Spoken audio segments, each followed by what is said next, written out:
অমর হওয়ার জন্য প্রাচীন মিশরের রাজা অ্যাপ্লিকিস তার আত্মাকে একটি অন্য মানুষের দেহে রূপান্তর করতে চলেছেন, যার অমর থাকার আশ্চর্য ক্ষমতা রয়েছে, যার জায়গায় শায়িত হওয়ার সাথে সাথে দেহ পরিবর্তনের আচার শুরু হয়ে যায় এবং ধীরে ধীরে তার আত্মা নতুন শরীরে প্রবেশ করতে শুরু করে।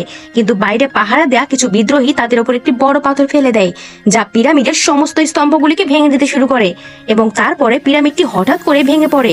অ্যাপ্লিকিসের রক্ষক হতে এবং দ্রুত তার সমস্ত পোশাক তার নতুন শরীরে স্থানান্তরিত করে এবং তার চারপাশে একটি শক্তিশালী সুরক্ষা তৈরি করে। তারপর সে একটি পাথর দ্বারা আঘাত পায়, তবে সে তার নিজেকে একটি নতুন শরীরে ইনজেকশন দেয় এবং অ্যাপ্লিকিসকে রক্ষা করে। হাজার হাজার বছর অ্যাপ্লিকিস হঠাৎ জেগে ওঠে এবং কিছু ক্ষমতার অধিকারী মিউট্যান্টের সন্ধান শুরু করতে পারে।